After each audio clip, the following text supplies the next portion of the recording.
नमस्कार दोस्तों, स्केरी मनोरंजन में आपका स्वागत है। तो शुरू करते हैं आज की कहानी। मैं रमेश यादव, उम्र 42 साल, पेशे से ट्रक ड्राइवर हूं। पिछले 20 सालों से सड़कों पर जिंदगी बिता दी। दिल्ली से लेकर बांग्लादेश बॉर्डर तक कोई रास्ता ऐसा नहीं जहां मेरे टायरों के निशान न हो। पर एक रात NH-27 पर जो हुआ वो अब भी मेरी नींदें उड़ा देता है। अक्टूबर की ठंडी रात थी। मैं बरेली से गोरखपुर की तरफ माल लेकर जा रहा था। रास्ता लंबा था, लेकिन मुझे ड्राइविंग से प्यार है। रात के करीब 2 बजे हाईवे लगभग खाली था। केवल मेरे ट्रक की घरघराहट और सड़क पर पड़ती हेडलाइट की लंबी परछाइयां साथ थीं।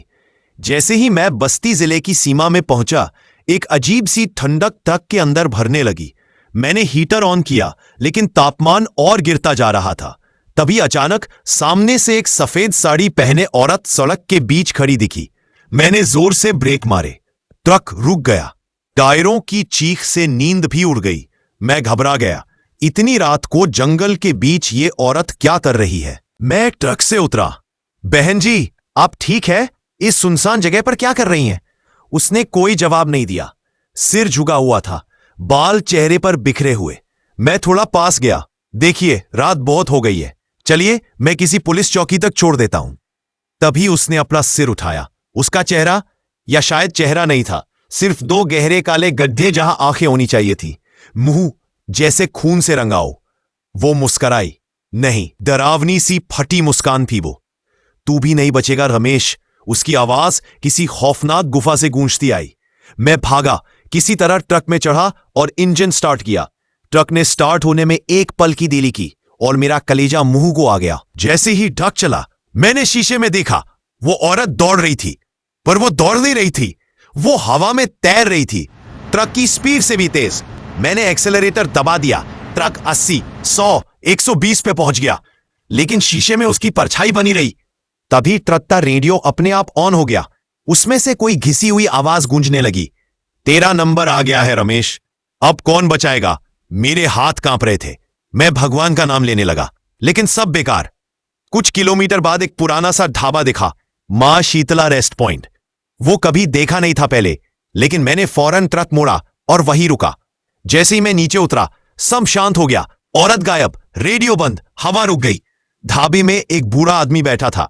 मैंने पूछा, बाबा यहां भूत प्रेत कुछ है क्या? वो मेरी तरफ बिना पलक झपकाए देखता रहा, फिर बोला, तू बच गया, बहुत कम बचते हैं।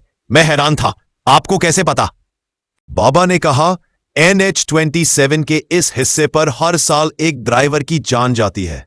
वही औरत आती है, सफेद साड़ी, खून से सना मुंह, गड्ढों जैसी आंखें। उसका नाम चंदा था। पति ने इसी सड़क पर उसे मारा था। पेट में बच्चा था। तब से हर साल एक ड्राइवर को ले जाती है अपने साथ। मैंने कांपते हुए पूछा, आप यहां क्यों हैं? बाबा बोला, मैं उसका बाप हूं। मेरी बेटी के पाप को खत्म करने यही रुका हूं। लेकिन जब तक कोई उसकी आत्मा को मुक्ति नहीं देगा, यह सिलसिला रुकेगा नहीं। मैंने बाबा से पूछा, मैं क्या कर सकता हूं? उन्होंने मुझे कुछ फूल दिए और कहा, कल सूरज उगने से पहले अगर तू उस मोड़ पर जाकर ये फूल रख दे और माफी मांगे, तो शायद वो तुझे छोड़ दे, लेकिन अगर देर हुई तो फिर कोई नहीं बचेगा। मैंने ट्रक स्टार्ट किया और उस मोड़ की तरफ गया जहां वो औरत पहली बार दिखी थी।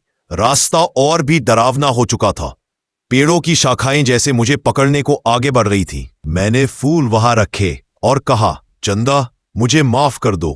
तुम्हारा क्या कसूर था? तुम्हारा गुस्सा जायज है, लेकिन मैं दोषी नहीं हूं। अगर मेरी जान लेने से तुम्हें शांति मिले तो ले लो, लेकिन अगर मेरी माफी से तुम्हें मुक्ति मिले तो मुझे जाने दो।